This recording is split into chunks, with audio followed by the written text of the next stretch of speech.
إن الحمد لله نحمده ونستعينه ونستغفره ونعوذ بالله من شرور أنفسنا ومن سيئات أعمالنا من يهده الله فلا مضل له ومن يضلل فلا هادي له أشهد أن لا إله إلا الله وحده لا شريك له وأشهد أن محمدا عبده ورسوله يا أيها الذين آمنوا اتقوا الله حق تقاته ولا تموتن إلا وأنتم مسلمون يا أيها الناس اتقوا ربكم الذي خلقكم من نفس واحدة وخلق منها زوجها وبث منهما رجالا كثيرا ونساء واتقوا الله الذي تساءلون به والأرحام إن الله كان عليكم رقيبا يا أيها الذين آمنوا اتقوا الله وقولوا قولا سديدا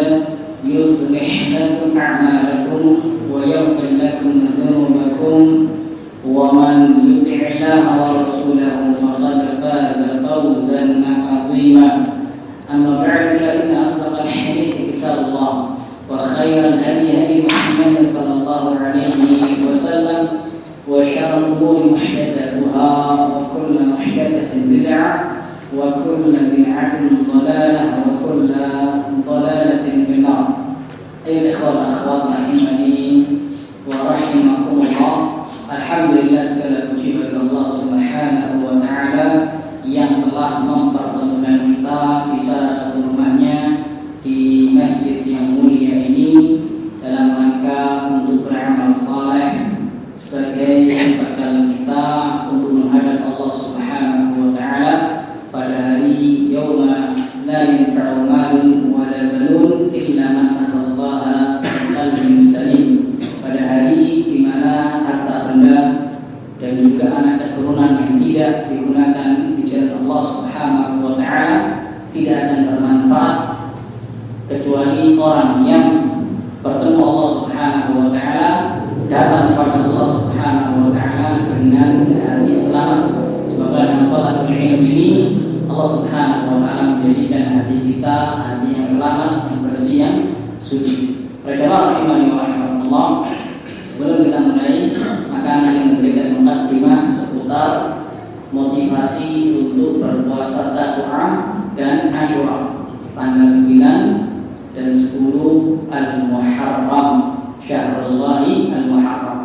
Kata Nabi sallallahu alaihi wasallam, afdhalus siyam ba'da Ramadan siyam syahrillahi al-Muharram. Puasa yang paling afdal, yang paling utama setelah puasa Ramadan adalah puasa pada bulannya Allah, yaitu bulan apa? Bulan Al-Muharram. Bulan Al-Muharram disebut oleh Rasul sallallahu alaihi wasallam sebagai bulannya Allah, disandarkan, dinisbatkan kepada Allah. Sebagaimana al-masjid, masjid disebut sebagai apa? Baitullah, rumahnya Allah, disandarkan kepada Allah. Demikian pula Rasulullah, utusannya Allah, disandarkan kepada Allah. Abdullah, hambanya Allah, disandarkan kepada Allah. Maka ini semua menunjukkan akan litasyrif, yaitu pemuliaan. Ketika al-masjid disebut sebagai Baitullah, rumahnya Allah, maka itu bentuk memuliakan masjid, tempat yang mulia. Demikian pula ketika bulan Al-Muharram disebut oleh Rasul sallallahu alaihi wasallam sebagai Syahrullah, bulannya Allah, maka ini dalam rangka memuliakan bulan Al-Muharram. Dan juga bulan Al-Muharram ini termasuk 4 bulan hurum yang dimuliakan oleh Allah Subhanahu wa taala. Sebagaimana firman Allah Jalla wa ala dalam surat At-Taubah kalau tidak salah ayat 36, Allah Jalla wa ala berfirman, "Inna 'iddatash-syuhuri 'indallahi 12 syahran fi kitabillahi yawma khalaqas samawati wal arda minha arba'atun hurum. Dzalika ad-dinul qayyim fala tadlimu fihinna anfusakum. Kata Allah Subhanahu wa taala, sesungguhnya bilangan bulan di sisi Allah, ya pada ketetapan Allah sejak Allah menciptakan langit-langit dan bumi ada 12 bulan Hijriah. Oleh karena itu kata para ulama, siogianya muslim dan muslimah perhatian dengan bulan Hijriah. Karena ibadah-ibadah, syariat ibadah-ibadah itu berkaitan dengan Hijriah, bukan Masehi. Berkaitan dengan apa? Hijriah. Oleh karena itu kita harus perhatian dengan apa? Penanggalan Hijriah. Sesungguhnya bilangan bulan di sisi Allah ada 12 bilangan bulan. Minha arba'atul hurum. Di antara 12 bulan tersebut ada 4 bulan hurum, yaitu bulan-bulan yang dimuliakan oleh Allah Subhanahu wa taala. Dzalika dinul qayyim, itulah agama yang lurus, ajaran yang lurus, syariat yang lurus. Fala tadlimu fihinna anfusakum. Maka janganlah kalian menzalimi diri kalian pada bulan-bulan tersebut. Maksud dari menzalimi diri adalah bermaksiat kepada Allah Subhanahu wa taala. Karena hakikat maksiat adalah menzalimi diri sendiri. Bumerangnya, dampak negatifnya, efek negatifnya itu atas diri sendiri. Maka yang disebut sebagai apa? Menzalimi diri sendiri. Fala tadlimu fihinna anfusakum. Janganlah kalian menzalimi diri kalian pada bulan-bulan tersebut. Meskipun kezaliman itu diharamkan, dilarang pada selain bulan Muharram, selain bulan Muharram, sepanjang waktu dilarang. Namun, ya, kezaliman lebih ditekankan lagi untuk ditinggalkan.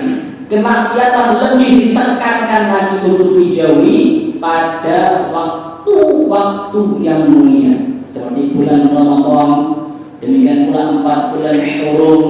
Kenapa lebih ditekankan untuk ditinggalkan? Karena dosa pada waktu-waktu yang mulia dilipat gandakan oleh Allah Subhanahu wa taala. Sebagaimana dosa dilipat gandakan pada waktu-waktu yang mulia, demikian pula amal saleh pahalanya pun juga dilipat gandakan oleh Allah Subhanahu wa taala. Maka para jemaah rahimakumullah, pada bulan-bulan itu disebut yang ditafsirkan langsung oleh Nabi sallallahu alaihi wasallam, yaitu salatul mutawaliyah, 3 bulan ini berturut-turut, yaitu bulan Dzulqa'dah, bulan Dzulhijjah, dan bulan Al-Muharram. Dan yang keempat adalah bulan Rajab. Ya para jemaah rahimakumullah, di bulan-bulan tersebut, ya khususnya di bulan Al-Muharram ini, maka kita dianjurkan, disyariatkan untuk memperbanyak amal saleh. Untuk memperbanyak amal saleh, itu amalan yang ikhlas karena Allah dan juga yang sesuai dengan sunnah. Itulah kriteria amal saleh. Amal saleh disebut sebagai amal saleh jika satu diikhlaskan untuk Allah dan yang kedua sesuai dengan sunnah Rasul sallallahu alaihi wasallam. Apabila salah satu dari kriteria ini hilang, maka amalan tersebut bukan amal saleh. Maka amal tersebut bukan sebuah ibadah. Saya paham ya? Dari antara amalan yang dianjurkan pada bulan Muharram adalah khususnya lebih ditekankan lagi amal-amalan wajib, seperti salat 5 waktu, birrul walidain, berbakti kepada kedua orang tua dan lain sebagainya.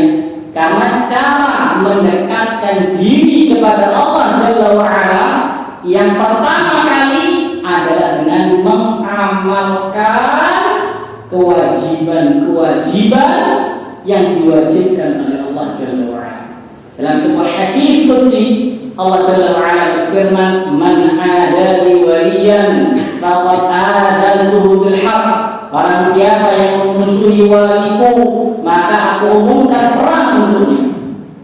Allah mengatakan, "Wa man taqarraba ilayya 'abdi bi syai'in ahabba ilayya mimma qaratu 'alaihi." Dan tidaklah seorang hambaku mendekatkan dirinya kepadaku dengan sesuatu yang lebih aku cintai daripada yang aku wajibkan. Maknanya apa? Maknanya cara mendekatkan diri kepada Allah yang pertama kali yaitu dengan mengamalkan apa saja yang Allah wajibkan atas kita. Kenapa? Karena amalan wajib lebih dicintai oleh Allah Subhanahu wa ta'ala. Kemudian yang kedua, syarat kedua atau amalan kedua yang dianjurkan diamalkan di bulan Al-Hurum di antaranya bulan Al-Muharram adalah memperbanyak ibadah-ibadah sunnah an-nawafil. Dalam lanjutan hadis itu tadi Allah mengatakan, "Wa ma yazalu 'abdi wa ma yazalu taqarrabu ilayya 'abdi bin nawafil hatta uhibbahu." Dan senantiasa seorang hamba-Ku itu mendekatkan dirinya kepadaku dengan mengamalkan an-nawafil, yaitu ibadah-ibadah sunnah, hatta uhibbahu, maka aku pun mencintainya. Maka kiat untuk meraih cinta Allah Jalla wa'ala, dan itu yang diinginkan oleh mukmin-mukmin. Setiap mukmin-mukmin pasti dicintai Allah Subhanahu wa ta'ala. Maka caranya gimana? Yang pertama kali amalkan kewajiban. Yang kedua pelan-pelan sunnah. Maka itulah cara meraih kecintaan Allah Subhanahu wa ta'ala berdasarkan hadis qudsi tersebut. Dan di antara amalan sunnah pada bulan Al-Muharram tadi yaitu puasa. Puasa kata para ulama sangat ditekankan untuk diamalkan pada bulan Al-Muharram. Ya, para ulama khilaf apakah sebulan penuh ataukah tidak sampai penuh. Intinya mulai dari tanggal 1 sampai akhir bulan Al-Muharram itu disyaratkan disunahkan untuk berpuasa. Namun kalau tidak bisa, maka ada 2 hari yang mulia yang untuk diamalkan untuk berpuasa, itu tanggal 9 Al-Muharram dan tanggal 10 Al-Muharram. Yang lebih afdal lagi tanggal 10 Al-Muharram karena keutamaannya dapat menghapus dosa setahun yang lalu. Sebagaimana sabda Rasul sallallahu alaihi wasallam, "Siyam Asyura ahtasibu 'ala Allahi an yukaffira sanata allati qablahu." Puasa Asyura tanggal 10 Muharram, aku berharap kepada Allah agar menjadi penggugur dosa setahun yang lalu. Kalau bisa ditambah dengan tanggal 9, alhamdulillah. Ada yang paling tingkatan yang paling tinggi puasa tanggal 9 dan tanggal 10 yang besok, Rabu dan Kamis. Namun kalau seandainya besok ada udzur, maka tanggal 10-nya. Adapun dalil tentang puasa tanggal 9 Al-Muharram yaitu para sahabat radhiyallahu anhum berkata kepada Nabi sallallahu alaihi wasallam bahwasanya tanggal 10 Muharram adalah hari yang diagungkan oleh orang-orang Yahudi dan Nasrani. Maka dia mengatakan, "Fa'idza kana al-'amul muqbil insyaallah sunnah yaumul jumu'ah." Kalau seandainya aku diberikan umur oleh Allah di tahun depan, insyaallah, maka aku akan puasa di tanggal 9 Al-Muharram. Demikian pula pada rahmatullah, di antara yang kita amalkan pada bulan-bulan Hurum tersebut, kata Allah Jalla wa'ala tadi, "Fala tadlimu fihin anfusakum." Janganlah kalian menzalimi diri kalian. Janganlah bermaksiat. Kenapa? Karena maksiat pada bulan-bulan Hurum tadi itu dilipat gandakan oleh Allah Subhanahu wa ta'ala. Lebih besar dosanya, alhamdulillah. Dan di antara bentuk kezaliman, bahkan merupakan kezaliman yang paling zalim, dosa yang paling dosa, kemungkaran yang paling mungkar adalah syirik kepada Allah Subhanahu wa ta'ala. Berdasarkan firman Allah Jalla wa'ala tentang Luqman al-Hakim yang menasihati putranya, memberikan ujangan kepada putranya. Allah mengatakan tentang Luqman al-Hakim, "Ya bunayya la tusyrik billah inna syirka la zulmun adzim." Dalam surat Luqman, kata Luqman al-Hakim, "Wahai putraku, janganlah engkau berbuat syirik kepada Allah. Jangan menyekutukan Allah dengan sesuatu apapun." Kenapa? Beliau menyebutkan alasannya, "Inna syirka la zulmun adzim." Sesungguhnya kesyirikan itu merupakan kezaliman yang sangat amat besar. Kezaliman yang paling boleh adalah syirik kepada Allah Jalla wa'ala. Zina atau mencuri itu kezaliman, riba kezaliman, membela kezaliman. Namun yang lebih zalim dari itu adalah syirik kepada Allah Jalla wa'ala. Karena ibadah itu hak Allah, ibadah itu hak Allah. Seharusnya kita persembahkan kepada Allah, kita serahkan kepada Allah. Seharusnya kita ikhlaskan hanya untuk Allah. Namun apabila diselewengkan kepada selain Allah, entah kepada malaikat atau kepada Rasul, kepada orang saleh, maka itu bentuk kezaliman, meletakkan sesuatu bukan pada tempatnya. Na'udzubillah min dzalik. Rahimahullah, maka sangat disayangkan kaum muslimin di sebagian orang, sebagian manusia pada bulan Muharram atau mereka juluki dengan bulan apa? Bulan Suro. Mereka menganggap bulan Suro ini bulan sial. Na'udzubillah min dzalik. Ketika mereka meyakini bulan Suro atau bulan Muharram sebagai bulan sial atau bulan apes, maka mereka terjatuh ke dalam 4 pelanggaran.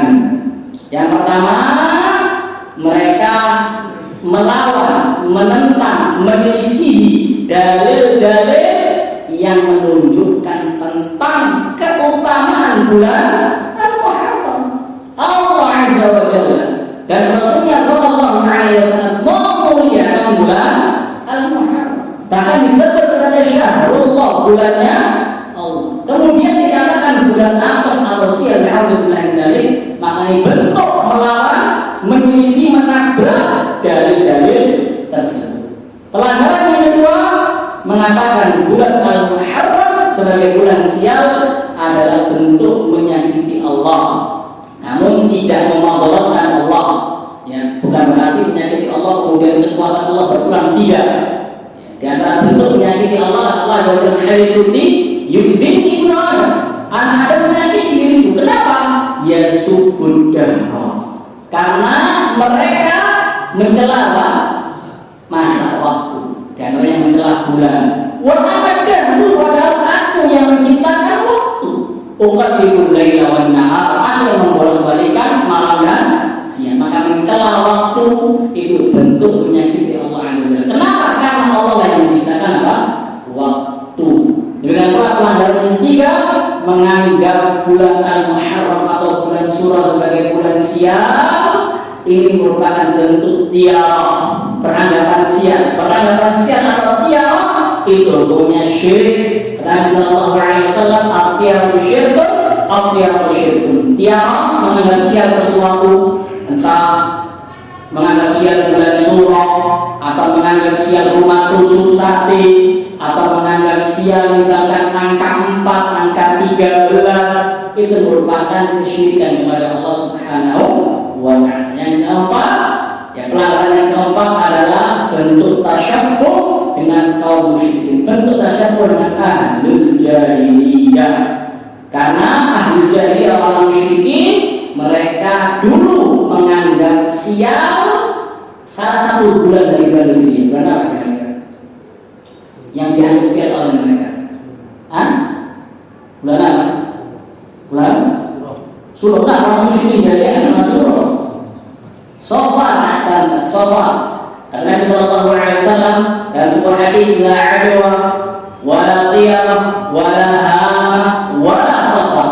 Tidak ada penyakit menular dengan sendirinya, semua dengan izin Allah Subhanahu wa ta'ala. Tidak ada sesuatu yang mendatangkan kesialan, tidak ada burung hantu yang mendatangkan kesialan, wala safar, dan tidak ada bulan Safar yang mendatangkan apa? Kesialan. Kalau dulu orang musyrik jahiliyah ketika bulan Safar, mereka nggak mau safar, takut apes, takut kualat siang, takut ada apa. Jadi nggak mau nyamuk dari sebagai orang zaman sekarang ketika bulan Suro nggak mau hajatan, nggak mau menikah, takut nanti apes nikahnya, mungkin terjadi perceraian. Ini bentuk tasyabbuh dengan musyrikin jahiliyah. Nabi SAW mengatakan, man tasyabbaha biqaumin fahuwa minhum. Siapa yang menyerupai suatu kaum, maka dia bagian dari kaum tersebut. Ditambah lagi, berangkat dari keyakinan mereka meyakini bulan Suro sebagai bulan sial, akhirnya mereka melakukan ritual syirik yang mereka anggap itu sebagai bentuk menolak bala. Ya, memandikan keris misalnya, memandikan jimat-jimat, ya, kemudian menyembelih hewan dipersembahkan untuk penumbuh lautan. Ini berangkat dari apa? Menganggap bulan Syuro sebagai bulan siang. Akhirnya mereka melakukan ritual kesyirikan dengan anggapan bisa menolak bala. Bukan malah menolak bala, namun justru menjadi sebab turunnya bala. Kenapa? Karena bala turun disebabkan dosa-dosa manusia. Zina, khamar, mencuri, itu dosa-dosa yang dapat mendatangkan apa? Bala. Apalagi syirik kepada Allah Subhanahu wa ta'ala. Allah Jalla wa ala berfirman, "Ma asabakum min musibatin fa bima kasabat aydikum." Tidaklah sebuah musibah yang menimpa kalian melainkan disebabkan ulah tangan kalian, dosa-dosa kalian. Demikian pula Allah Jalla wa ala berfirman, "Dhahara fasad fil barri wal bahr bima kasabat aydin nas liyudhiqahum ba'dal ladzi 'amilu wa la'allahum yarji'un." Telah nampak kerusakan baik di daratan maupun di lautan. Apa sebabnya? Bima kasabat aydin nas, yaitu ulah tangan manusia, dosa-dosa manusia. Apa hikmahnya Allah menimpakan bala kepada manusia dengan sebab dosa-dosa mereka? Hikmahnya Allah jelaskan, yudhiqahum ba'dal ladzi 'amilu, agar mereka merasakan akibat dari sebagian dosa mereka, sebagian saja. Wa la'allahum yarji'un, agar mereka kembali kepada Allah, agar mereka istighfar kepada Allah, agar mereka bertobat kepada Allah. Oleh karena itu kata para ulama, mana nazal bala'un illa bidambin. Tidaklah bala itu turun, musibah itu turun, melainkan dengan sebab dosa.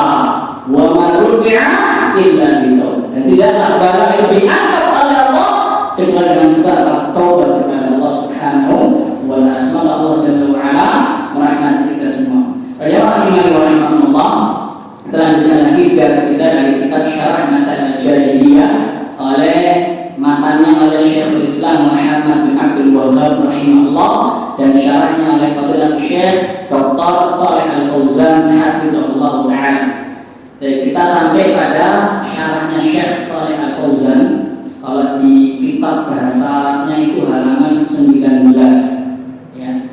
Ini disebutkan wa aidan la budda an yakuna al-'amalu muwafiqan lima syara'ahu Allah Subhanahu wa ta'ala.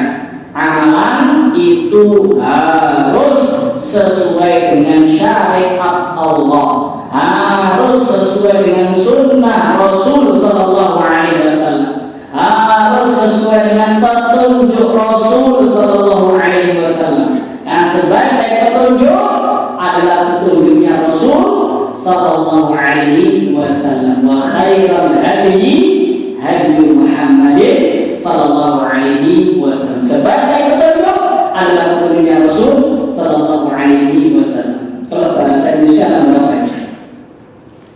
Kita bahasa Indonesia dalam berapa? 48 ya. Dari kemarin di pertemuan yang lalu sempat kita bahas juga bagaimana cara agar amalan kita sesuai dengan sunnah. Ada 6 hal yang harus kita perhatikan agar amalan kita sesuai dengan apa? Sunnah. Masih ingat ya? Masih ingat ya?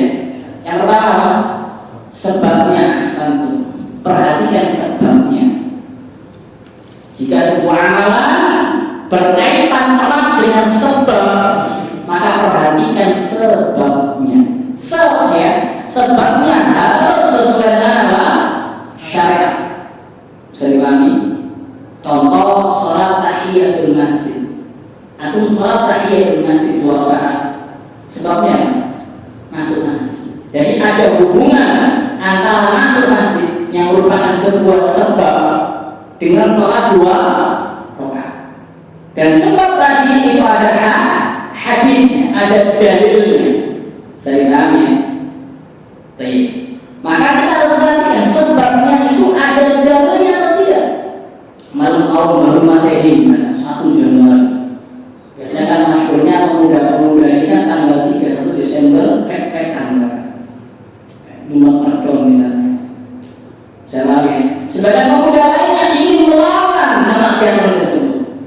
ingin melawan rek-rekan, ingin melawan perconan, ingin melawan ikhtilaf. Berangkat dari apa ya?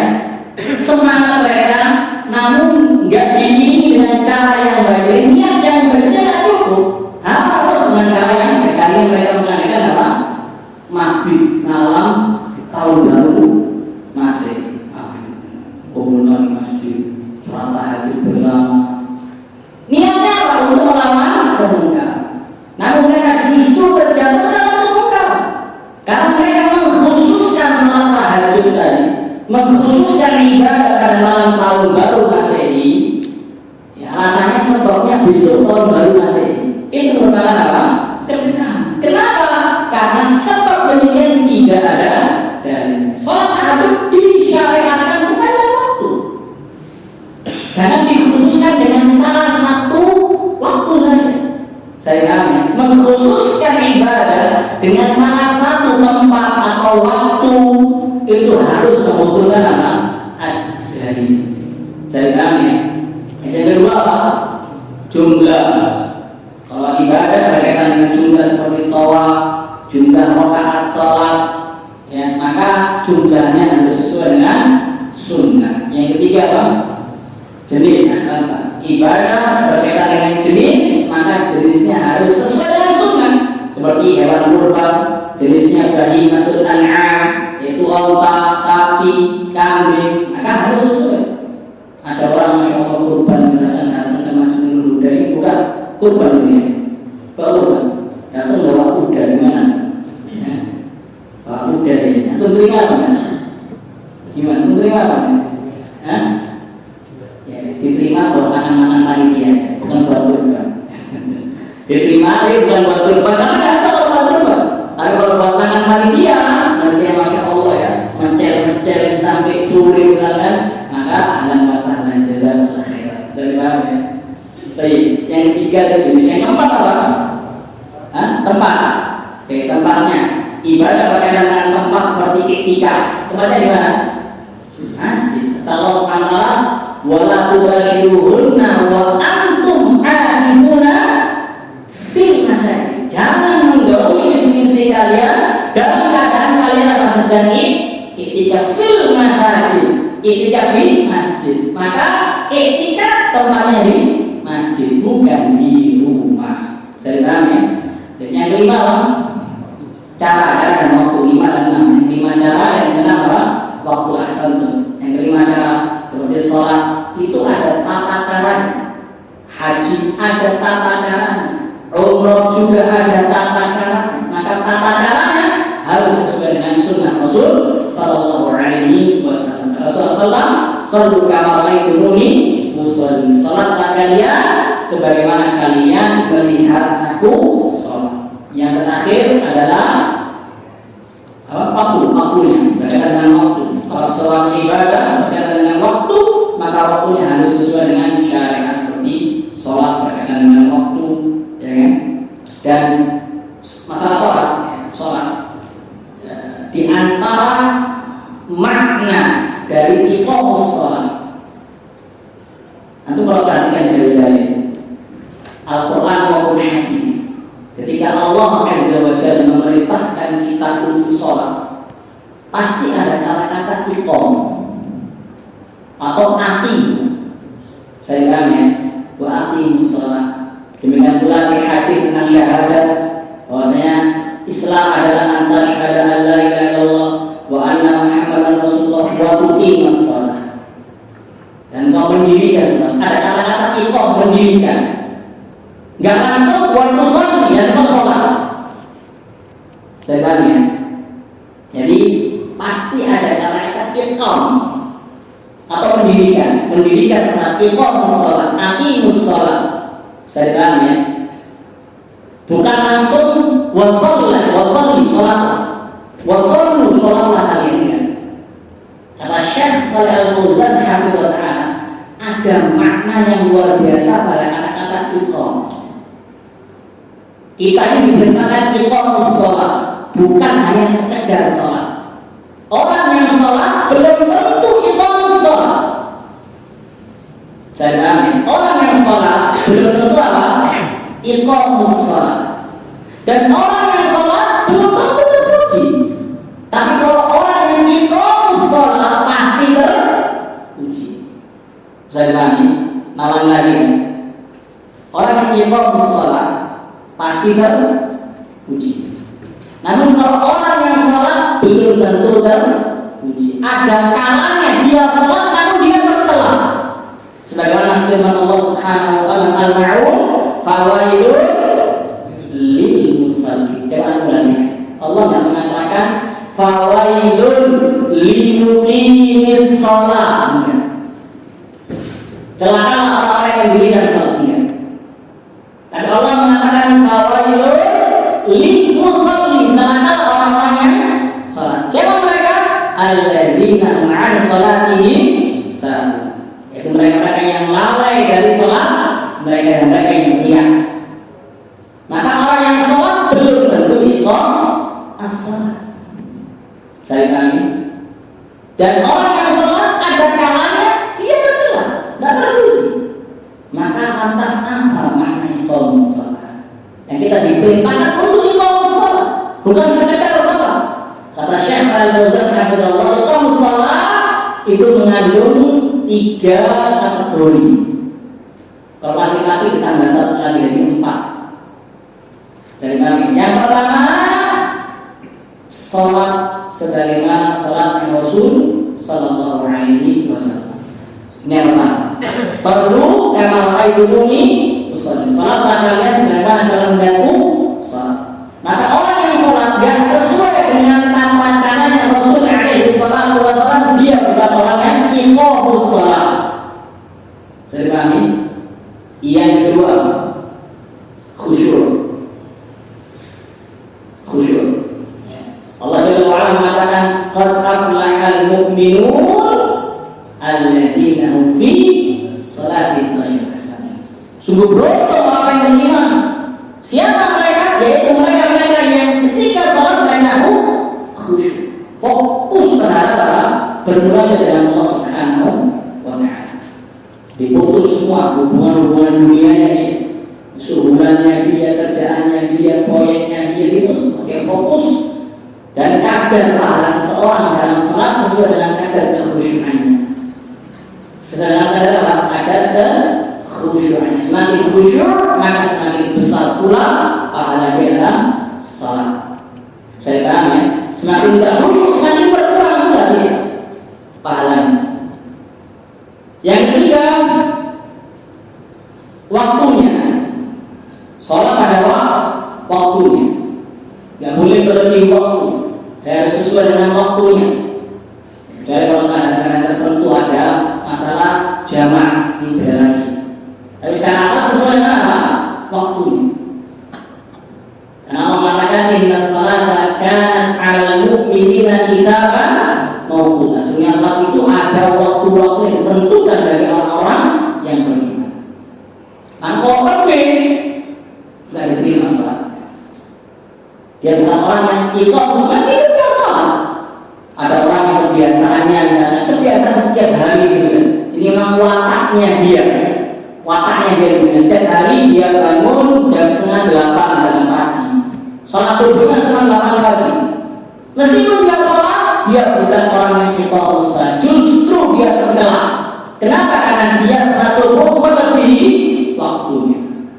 Saya paham. Berbeda dengan orang yang kedua. Orang yang kedua dia sholat subuh 7:30. Namun sebabnya karena mungkin malamnya dia lembur, kecapean, kebablasan. Namun secara asal wataknya dia ini senantiasa sholat subuh jamaah. Wataknya ini dapat tertinggal. Namun ketika malam itu kok lembur, capek, mungkin kerjaannya berat, ya, tidur, kebablasan, maka orang seperti ini tetap sholat dan sholatnya diterima. Karena itu waktu istilahnya, bukan waktu. Jadi bedakan ya. Saya ya. Jadi di antara orang yang tidak kena dosa adalah an-naim hatta yastayqin. Dari orang yang tidur sampai dia bangun. Saya pahami. Tapi kalau orang pertama tidak berlaku hadis tadi. Kenapa? Karena wataknya dia memang bangunnya masih tertolak. Bisa dipahami ya? Ini yang ketiga ya, itu berlaku bagi laki-laki dan perempuan. Yang keempat, tambahan bagi laki-laki, yaitu sholat berjamaah. Sholat berjamaah. Karena Rasulullah man sami'an nida falam yujibhu fala salata lahu illa bi mawdin kama qala sallallahu. Barang siapa yang mendengar adzan ya, kemudian dia tidak mengijabah adzan tersebut, yakni tidak salat berjamaah, maka tidak ada salat baginya, kecuali jika dia ada salatnya sah namun dia tidak mendapatkan, justru dia berdosa. Kenapa? Karena bagi kaum muslimin laki-laki kewajibannya adalah sholat berjamaah di masjid. Sholat berjamaah di masjid. Rasulullah bertekad dalam sebuah hadis lain, Rasulullah bertekad untuk mengumpulkan kayu bakar, menyuruh orang mengumpulkan kayu bakar dan menyuruh orang lain, ya orang yang lain lagi untuk mengimami sholat, dan beliau pergi ke rumah laki-laki yang tidak sholat jamaah, kemudian beliau ingin membakar. Ini menunjukkan ancaman keras dari orang yang tidak mau sholat berjamaah karena malas, karena mau berjamaah. Saya ya, maka itulah 4 kriteria iqam as-sholat. Jadi kita diperintahkan untuk iqam as-sholat, waktu sholat, itulah cara mengamalkan iqam as-sholat. Yang berkata Allah, فالله لا يقبل العمل الذي فيه بدعة كما لا يقبل العمل الذي فيه شرك. Allah Azza wa Jalla tidak akan menerima amalan yang di dalamnya ada kebid'ahan. Bid'ah awalnya sunnah. Amalan yang ada kotoran bid'ah, maka tidak akan diterima oleh Allah Jalla wa Ala. Dalilnya hadis Rasul sallallahu alaihi wasallam riwayat Muslim, man 'amila 'amalan laisa 'alaihi amruna fa huwa. Barang siapa yang mengamalkan sebuah amalan yang tidak ada petunjuknya dari kami, tidak ada syariatnya dari kami, tidak ada sunnahnya dari kami, fa huwa raddun, maka amalan tersebut tertolak. Alhamdulillah. Karena la yaqbalu 'amalan alladhi fi syirk. Demikian pula Allah Jalla wa Ala tidak akan menerima amalan yang ada kotoran kesyirikan, baik syirik kecil, riya, ingin dipuji orang, ingin disanjung orang, atau syirik besar. Alhamdulillah. Kata Allah Jalla wa Ala dalam hadis riwayat Muslim juga, hadis Muslim, ana adalah syuraqai 'ala syirk. Aku tidak butuh kepada sekutu. Man 'amila 'amalan asyraka fihi ma'i ghairi taraktuhu wa syirka. Barang siapa yang mengamalkan sebuah amalan yang dia menyekutukan aku dalam amalan tersebut, maka aku tinggalkan dia dan kesyirikannya. Nah, kata para ulama, agar amalan kita sah di sisi Allah, agar amalan kita diterima oleh Allah, perlulah 2 syarat, yaitu ikhlas dan ittiba'. Fa'adhamu umuril jahiliyah asyirku billah azza wa jalla wal ibtida'. Maka perkara jahiliyah yang paling agung, yang paling besar, nomor 1 apa? Syirik kepada Allah, dan nomor 2 apa? Kebid'ahan. Ini menunjukkan dosa itu berlevel-level, nggak satu level, nggak satu derajat, namun berlevel-level. Yang paling parah, ranking 1 istilahnya syirik akbar, kufur akbar. Nomor 2 kufur kecil, syirik kecil. Nomor 3 kebid'ahan. Dan bid'ah itu lebih dicintai oleh iblis daripada maksiat. Dua-duanya cinta oleh iblis.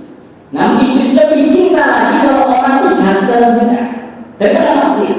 Kenapa? Karena Sufyan Ats-Tsauri rahimahullah, kalau orang yang bermaksiat, dia minimal masih ada rasa salah.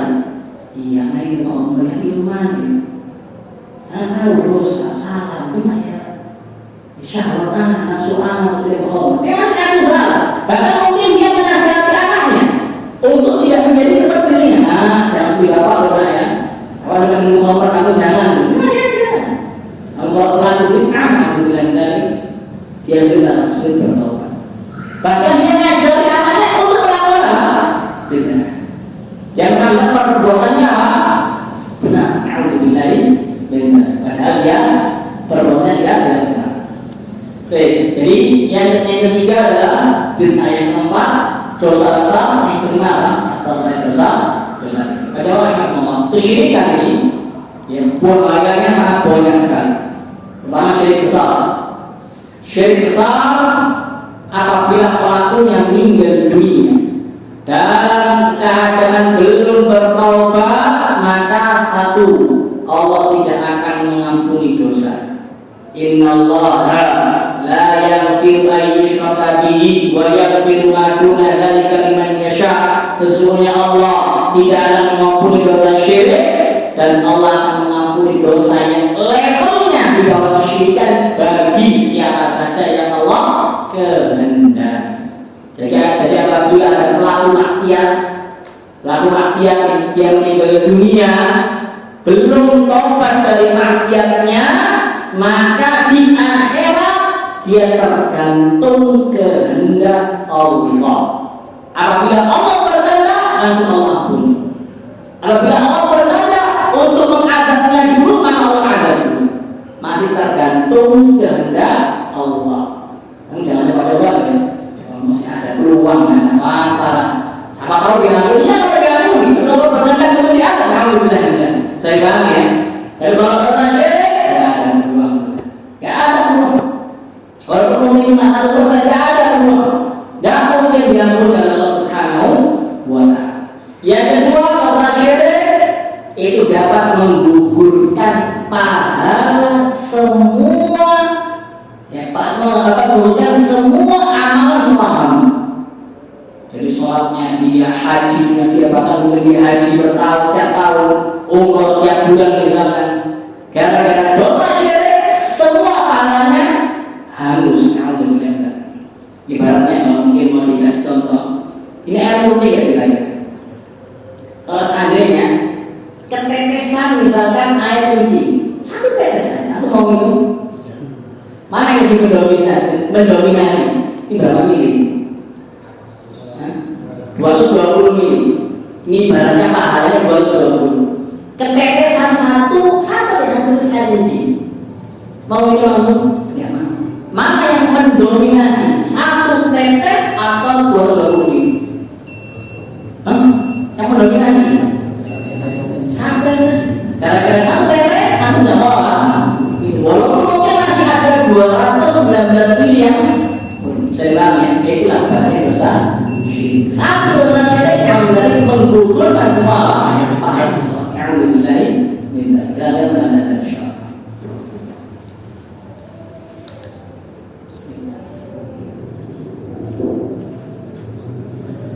Allah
syirik dapat menggugurkan semua amalan seorang hamba. Kata Allah Jalla wa Ala, "Walau asyraku la habita 'anhum ma kanu ya'malun." Seandainya mereka berbuat syirik, maka semua amalan mereka gugur, hangus, lenyap. Kemudian yang ketiga, bahwasanya dosa syirik apabila pelakunya meninggal dunia dalam keadaan belum bertobat, maka Allah Azza wa Jalla mengharamkan surga atas orang musyrik tadi. Dan tempat kembali di mana? Di neraka. Innahu man yusyrik billah faqad harrama Allahu 'alaihi jannata wa ma'wahu an-nar wa ma lidh-dhalimin ansar. Siapa yang berbuat syirik kepada Allah, maka Allah haramkan surga atasnya. Dia dilarang oleh Allah Jalla wa Ala, Rabbul Jannah, untuk masuk surga. Otomatis tempatnya di mana? Di mana? Wa ma'wahu an-nar, tempat kembalinya di neraka. Innal ladzina kafaru min ahli kitab wal musyrikin fi nari jahannam khalidina fiha. Sesungguhnya orang-orang kafir dari kalangan ahlul kitab dan dari kalangan musyrikin, mereka berada di neraka jahanam kekal selama-lamanya. Dan kita bahas sekarang masalah bid'ah. Bid'ah yang memiliki beberapa bahaya. Di antara bahaya yang pertama adalah bid'ah itu tertolak. Amalan yang ada kebid'ahannya, ada kotoran kebid'ahannya, maka tertolak. Jadi sebelum kita bahas banyak bid'ah, Anda jelaskan dulu definisi bid'ah, pengertian bid'ah, arti bid'ah. Bid'ah kata Al-Imam Asy-Syatibi rahimahullah dalam kitab beliau Al-I'tisam, dan mengatakan bid'ah adalah tariqatun fid din mukhtara'ah tudahi syar'iyyah yuqsadu bis-suluki 'alaiha al-mubalaghatu fi at-ta'abbud lillahi 'azza wa jalla. Bid'ah adalah metode dalam agama, bukan dalam dunia. Dalam agama. Jadi bid'ah yang tercela adalah dalam urusan agama. Tariqatul fiddi, metode dalam agama. Mukhtara'ah, yang dibuat-buat oleh manusia, yang dikarang-karang oleh manusia. Akidah yang dikarang-karang, ibadah yang dikarang-karang, zikir yang dikarang-karang, tuduh syariah yang sekilas itu nampak menyerupai syariat. Nah, ini banyak orang tertipu. Sekilas nampak menyerupai apa? Syariat. Yuqsadu bis-suluki 'alaiha al-mubalaghah fi at-ta'abbud lillahi 'azza wa jalla. Tujuannya ketika orang melakukan bid'ah tersebut agar mereka berlebih-lebihan dalam beribadah kepada Allah Subhanahu wa ta'ala. Itulah definisi apa? Bid'ah. Bid'ah ini bahaya banyak sekali. Yang pertama, amalan bid'ah tertolak. Yang kedua, pelakunya termasuk orang yang paling merugi amalannya. Kata Allah Jalla wa Ala dalam surat Al-Kahfi, "Qul hal nunabbi'ukum bil akhsarina a'mala." Kata Nabi Muhammad, apakah kalian mau aku kabarkan kepada kalian tentang orang yang paling merugi amalannya? Siapa mereka? Alladzina dhalla sa'yuhum fil hayatid dunya, yaitu yang amalan mereka itu sesat, sia-sia. Wa hum yahsabuna annahum yuhsinuna sun'a, namun mereka mengira yang mereka perbuat itu baik. Itu bahaya yang kedua. Bahaya yang ketiga, bahwasanya pelaku kebid'ahan seakan-akan menentang bahwa Islam ini adalah agama yang sempurna. Islam adalah agama yang sempurna. Allah Jalla wa Ala yang menyempurnakannya pada tanggal 9 Dzulhijjah, al-yauma akmaltu lakum dinakum. Pada hari ini telah disempurnakan untuk kalian agama kalian. Maka semuanya telah dijelaskan oleh Rasul sallallahu alaihi wasallam. Dari mulai semisahnya Hamzah sampai semuanya telah dijelaskan oleh Rasul sallallahu alaihi wasallam. Komplit gamblang. Jangankan masalah-masalah ibadah, masalah-masalah adab buang hajat saja dijelaskan oleh Rasul Sallallahu Alaihi Wasallam. Dan itu diakui oleh orang musyrikin, diakui oleh orang Yahudi. Ada seorang Yahudi datang kepada Salman Al-Farisi radhiyallahu anhu, selain mengatakan bahwa ta'allamakum nabiyyukum kulla syai' hatta al-khira'ah, sungguh nabi kalian benar-benar telah mengajarkan kepada kalian kulla syai', segala sesuatu, hatta al-khira'ah, sampai buang air. Diajarkan masuk kamar mandi bagian kiri, doanya demikian. Kalau misalkan bercebok jangan pakai tangan kanan, pakai tangan kiri, jangan menghadap kiblat, jangan kiblat. Dijelaskan secara yang lagi ibadah kepada Allah Jalla wa'ala lebih jelas lagi. Saya bilang ya. Yang keempat ya, pelakunya seakan-akan menuduh Rasul mengkhianati risalah Allah Jalla wa'ala. Ada yang disembunyikan, belum disampaikan, disembunyikan lagi. Ini berdasarkan ucapan Imam Malik bin Anas. Imam Malik rahimahullah beliau mengatakan bahwasanya Malik tada bid'atan yaraha hasanatan, barang siapa yang melakukan suatu bid'ah dia menganggap itu perbuatan baik, maka seakan-akan dia menuduh Rasul telah mengkhianati risalah Allah. Padahal Allah mengatakan al-yauma akmaltu lakum dinakum, pada hari ini telah sempurnakan untuk kalian agama kalian. Namun ya, mereka seakan-akan menuduh masih ada yang belum disampaikan, makanya kami munculkan. Alhamdulillah, ini masih banyak bahaya-bahaya yang lainnya. Di antaranya pelaku bid'ah nanti akan diusir dari telaganya Rasul Sallallahu Alaihi Wasallam. Setiap nabi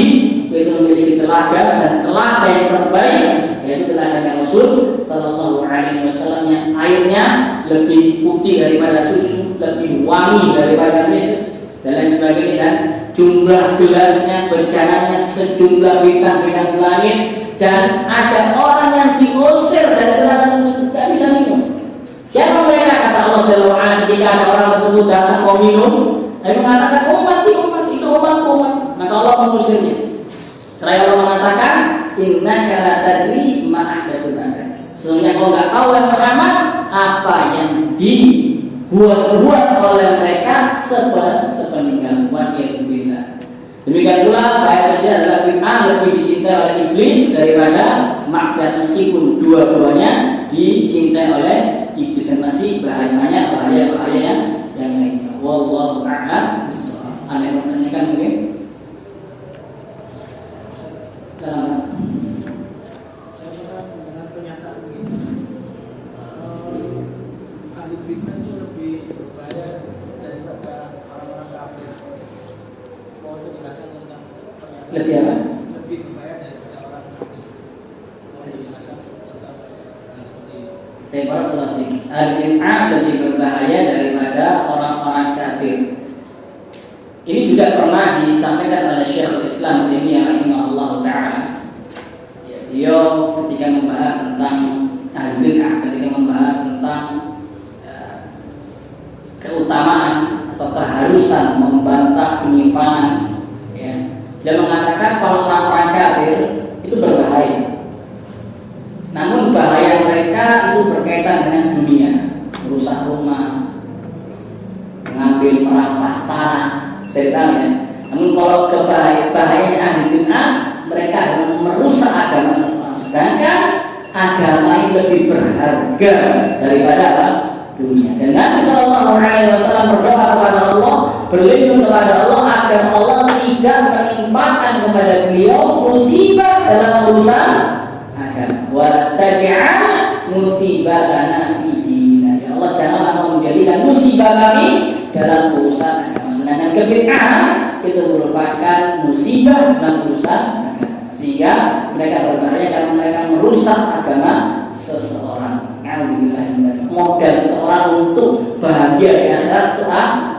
Dan orang kafir bahaya, namun mereka bahayanya seputar apa? Duniawi, yang merampas rumah, mengambil tanah, itu berbahaya. Namun lebih bahaya lagi ahli bid'ah. Jadi kata Syekhul Islam, disyariatkan untuk membantah orang yang menyimpang. Namun membantah orang yang menyimpang ini ada syarat-syaratnya. Karena itu ibadah. Yang pertama, niatnya harus ikhlas karena Allah. Karena membantah orang yang menyimpang itu amar ma'ruf nahi boleh kakak balas dendam, nggak boleh mantul, lon, yang salah bantah jangan, nggak boleh, harus ikhlas sama Allah. Yang kedua harus sesuai dengan sunnah Rasul, membantah bid'ah dengan sunnah, jangan membantah bid'ah dengan bid'ah. Seperti orang Murji'ah membantah Khawarij dengan bid'ah, nggak boleh. Bantah bid'ah dengan apa? Sunnah. Yang ketiga keahlian, harus punya ilmu. Yang keempat wajib berlaku adil, tidak boleh mendolimi.